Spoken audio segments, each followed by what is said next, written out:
எழுத்தாப்புல திடீர்னு ஒரு நாய் குறுக்க போய் 2 பேர் கீழே விட்டாங்க சார். அவருக்கு கல்லெல்லாம் குத்தி ரத்தம், அந்த அம்மாவுக்கு அடிபட்டு இருக்கு. நான் போய் அவருக்கு தொடச்சு விட்டேன், என் மனைவி போய் அவங்களுக்கு தொடச்சு விட்டேன். இதே மாதிரி நான் ஒரு நாள் உங்களுக்கு ஹெல்ப் பண்ண சார்னா.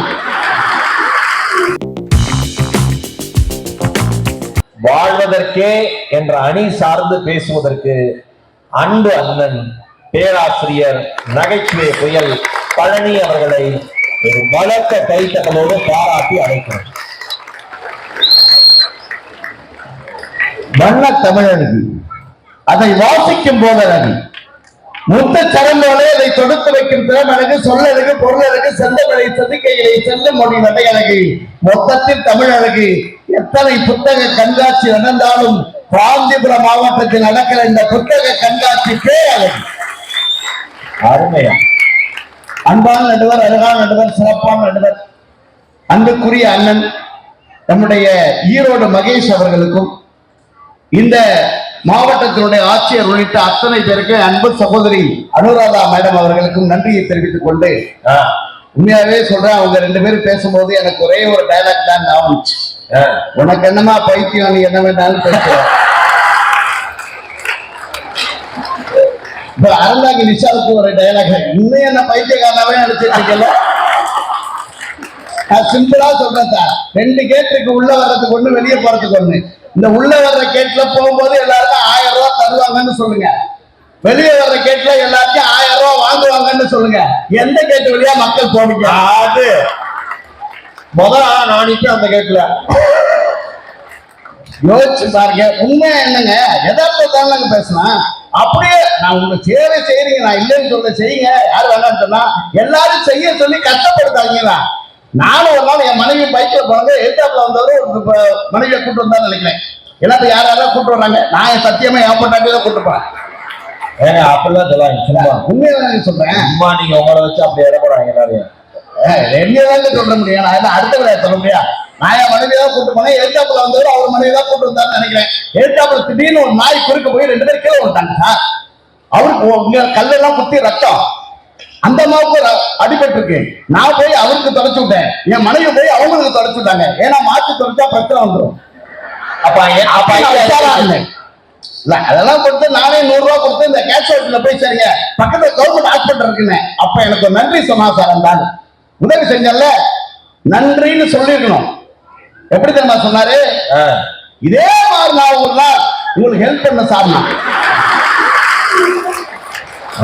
எப்படி எப்படி நான் பைக்கில வந்து நாய் குறுக்கால வந்து கீழே ஓண்டா வந்து தொடச்சிடுவாங்க. ஏங்க இது உதவியாங்க? நீங்க நல்லா நினைச்சு பாருங்க, உதவி செஞ்சாதான் பிரச்சனையே வரும். ஒண்ணு இல்ல, எங்க வீட்டு பக்கத்துல, எங்க வீட்டு தோப்பு இருக்கு, தென்னந்தோப்பு. பக்கத்துல ஒரு தென்னந்தோப்பு வச்சிருக்கேன். எப்பயுமே நாங்க 2 பேரும் தண்ணி பார்த்து ஒன்னாதான் போவோம். 10 லிட்டர் டீசல் தானே கேட்டா, ஒரு நாள் 10 லிட்டர் டீசல் பரவாயில்ல, பக்கத்து நண்பன் தானே கேட்கிறான்னு கொடுக்குறேன் சார். அவன் வீட்டுல ஏதோ சண்டை கொடுத்துட்டான் சார்.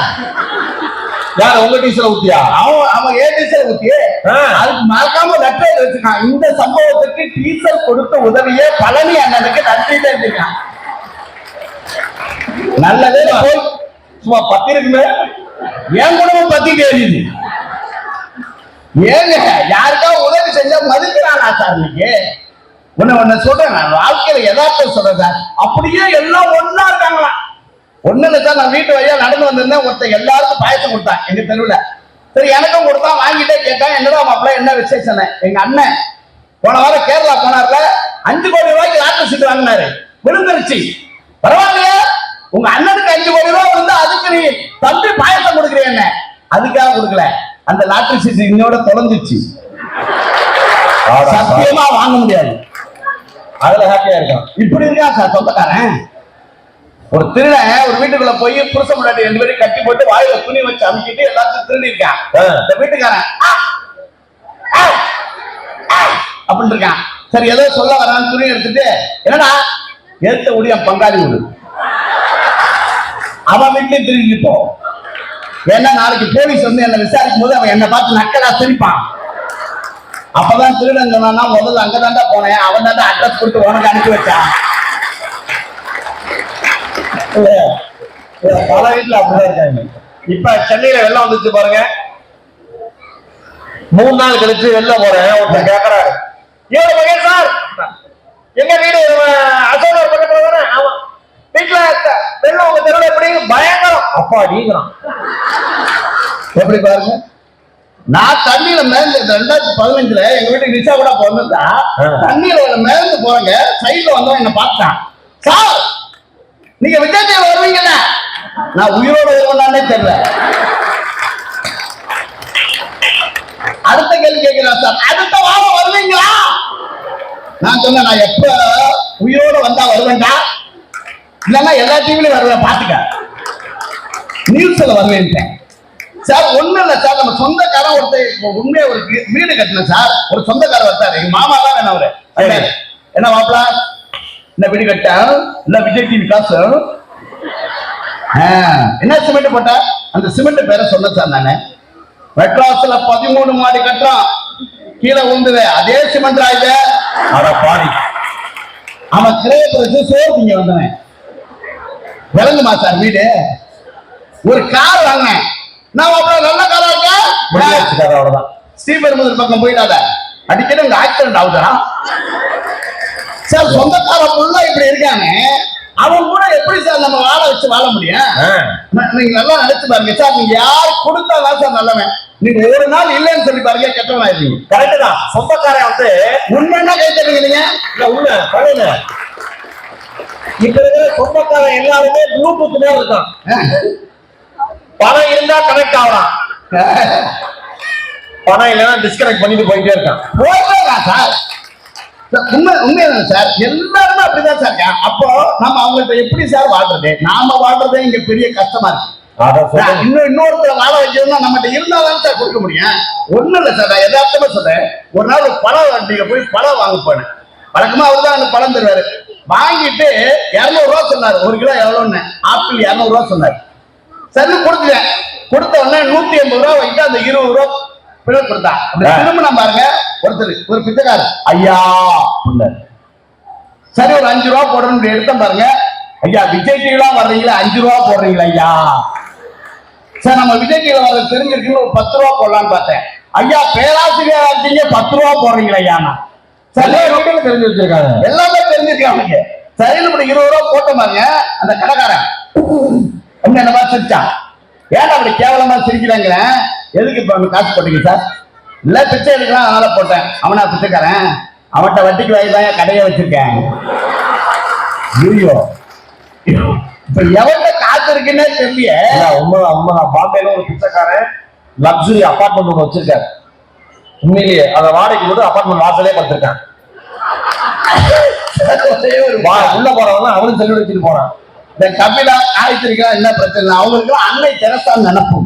அதானே, எல்லாம் சேவை செய்யுங்க. என்ன நான் கேட்கிறேன், நீங்க இப்ப எல்லாருமே இறங்கி போய் சேவை செய்ய முடியும்? இப்ப கொரோனா வந்தது, உண்மையா சொல்றேன், எங்க சித்தப்பா, சொந்த சித்தப்பா சார், உண்மையா நான் பெருமையா சொல்றேன், எங்க சொந்த சித்தப்பா எங்க கிராமத்துல 1100 வீடு இருக்கு. அந்த 100 வீட்டுக்கு மட்டும் அவரே காலையில எந்திரிச்சு கபசுர குடிநீர் போட்டு எல்லாருக்கும் கொண்டு போய் கொடுத்தார் சார். கைத்தல வரையா நீங்க?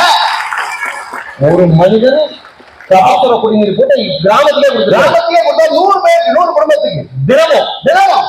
அவர்கிட்ட கேட்டேன், இன்னும் பரவாயில்லையே சித்தப்பா, நீ நினைச்சிருந்தா ஓட்டுற காசுக்கு 1100 பேருக்குமே கொடுக்கலாமே, ஏன் இந்த 100 பேருக்கு மட்டும் கொடுத்தேன்னு சொன்னாம ஒரு பாயிண்ட். அந்த 100 பேர் தான் நம்மகிட்ட வட்டிக்கு வாங்கியிருக்கான்.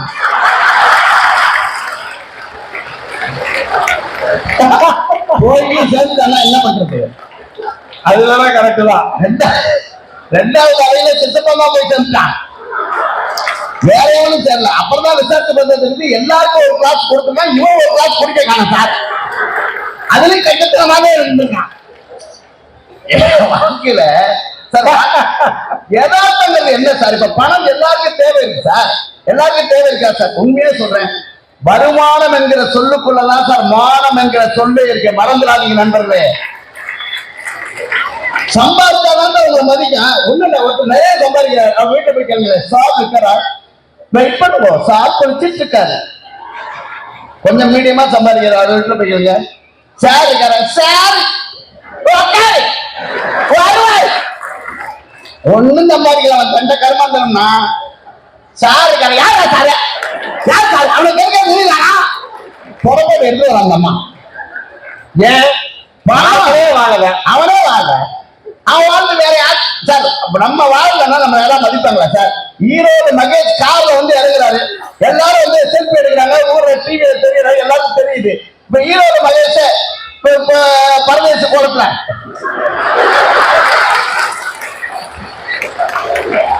ஈரோடு மகேஷ் பணம் இல்லாமன்னு சொல்ல மாட்டியா? இப்ப அதான் ஒரு பிச்சைக்காரி மாதிரி வந்து அப்பாடி எப்படி ஏன் அப்படி சொல்லிடுறேன்னா, எப்படியும் நம்ம வந்து அவர் திட்டுவா, அதுக்கு முன்னாடி நாமளே திட்டே பெருசு சும்மா விட்டுவா. அதுல வந்து கிண்ணத்திரை நயன்தாரா யாரு போன கேட்டா? சரி, இப்ப நாங்க அந்த மாதிரி கோலத்துல வந்து இப்ப வந்து இறங்குனாங்கன்னா யாராவது கூப்பிடுவாங்களா சார்? சார் ஒண்ணு சொல்லவா சார்? உண்மையை சொல்றேன், நான் எதுக்காக சொல்ல, மேடைக்காக சொல்ல. ஒரு சாதாரண எளிய குடும்பத்தில் பிறந்த ஈரோடு மகேஷ் தன் உழைப்பால், தன்னுடைய அம்மா அப்பாவுடைய தியாகத்தால் மேல வந்து இந்த உயரத்தை அடைந்ததற்காக எல்லாரும் கைதான். உண்மை உண்மை. நல்லா டிவியில வரக்கூடாதுன்னு எங்க சித்தி ஈரோடு பெரியமாரி கோயில்ல மாவளை கேட்டுச்சு. மாவளை கேட்டு அவன் டிவிலேயே வரக்கூடாது. நல்லா இருக்காங்க சொந்தக்காரங்க எல்லாம், நல்லா இருக்காங்க சார். உண்மைதானே சார்? யோசிச்சு பாருங்க, அறந்தாங்க நிஷாங்கிற பெண்ண இந்த 15 வருஷமா எனக்கு தெரியும். அவன் இன்னைக்குதான் சேவை செய்யறா. 15 வருஷமா எனக்கு தெரியும். எத்தனையோ ஊர்கள்ல சார் டூ வீலர்ல போய் இறங்கி ஒண்ணு சொல்றேன், நான் இன்னைக்கு பெருமையா சொல்றேன், நடுவர் பேரை சொல்றேன், நான் விரும்பல. ஒரு ஊர்ல போய் ஒரு பாத்ரூம் போறதுக்கு கூட ஒரு வீட்டை நாங்கள் தரமாட்டோம்னு சொன்ன இதே அறந்தாங்க நிஷாவை இன்னைக்கு இறங்கி தனியா நடந்து போக முடியாது சார். அவ்வளவு ரசிகர்கள் இருக்காங்க. உண்மை உண்மை உண்மை. மிகப்பெரிய உழைப்பு உயர்ந்ததுனாலதான் உலகே மதிக்குது. உயர்லன்னா எவனும் மதிக்க மாட்டான். அப்ப நாம வாழணும்ல. அப்ப நாம வாழ்றதுக்கு சாட்சி அதானே? நம்ம வாழ்றதுக்கு சாட்சி அதானே? நான் ஒரு நல்ல கார் வாங்குறேன், நல்ல வீட்டுல இருக்காதான் என் மனைவி மதிப்பான். முதல்ல சொந்தக்கார மதிக்கிற, ஊர்ல பொண்டாட்டி மதிக்குது சார். என் பொண்ணை கேட்கணும், எப்பா வெளியில பேசுற, காலேஜ்ல போய் பேசுற, வெளிநாட்டுல போய் பேசுற, ஏன் வீட்டுல பேச மாட்டேன்? நியாயமான கேள்வி. நான் தெளிவா சொல்லுவேன், வெளியில பேசுற அப்பாவுக்கு சோறு, வீட்டுல பேசாம இருந்தாதான் சோறு.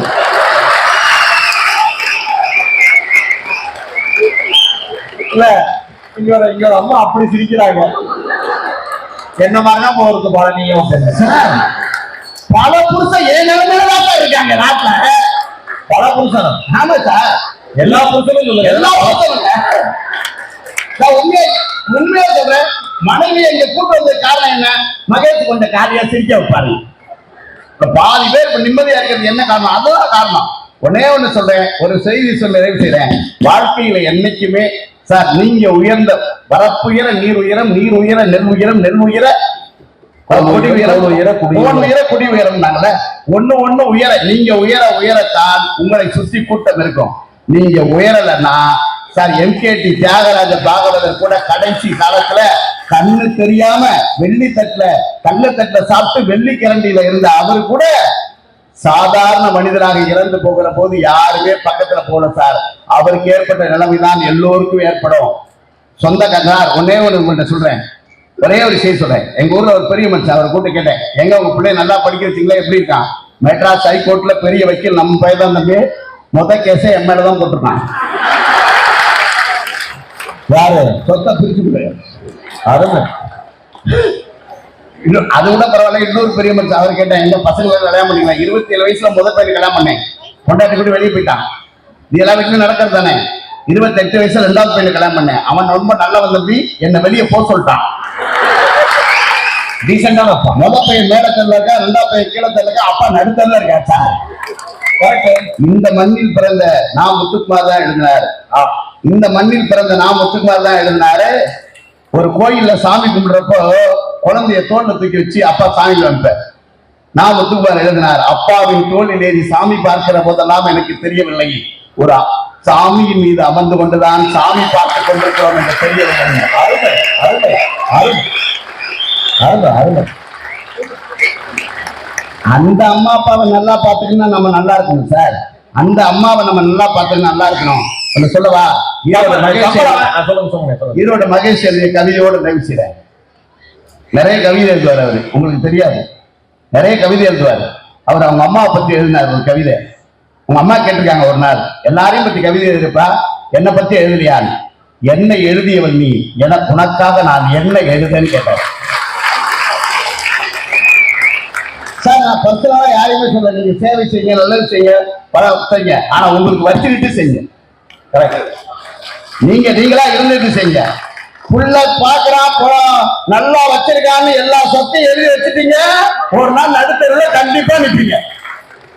அதனால உங்களை வச்சுக்கிட்டு தயவு செய்து உங்களை நீங்களே காப்பாற்றிக் கொள்ளுங்கள். அதுதான் இந்த உலகத்துக்கு மிக முக்கியமான விஷயம் என்று சொல்லி இதனால ரசித்து கேட்ட உங்கள் அத்தனை பேருடைய திருப்பாளர்களுக்கு நன்றி சொல்லி, கலையாத கல்வி குறையாத வயது கபராத ரத்தம் கண்டாத இளமை குற்றாத இளமை கல்வியில்லாத கலம் சரியாக மனம் அன்பகலா மனைவி கபராத சத்தாலமும் அநாயகத்தை மாறாத வார்த்தையை தடைகளாக கிடைக்கும் குறையாத முக்கியம் கோணாத போல ஒரு துன்பமில்லா வாழ்வும் இறைவனின் பாதத்தில் அன்பும் என்கிற 16 செல்வங்கள் குடும்பங்கள் நிறைய பற்றி நீங்கள் பல்லாண்டு பல கோடி நூறாண்டு வாழ வேண்டும் என்ற எல்லாம் பல இறைவனை பிரார்த்தித்து ஒரே ஒரு வேண்டுகோள் தான், கொஞ்சம் மேக்கப் கலைஞ்சாலும் என்னை விட மோசமா இருப்பா அறந்தாங்க நிசா என்று சொல்லி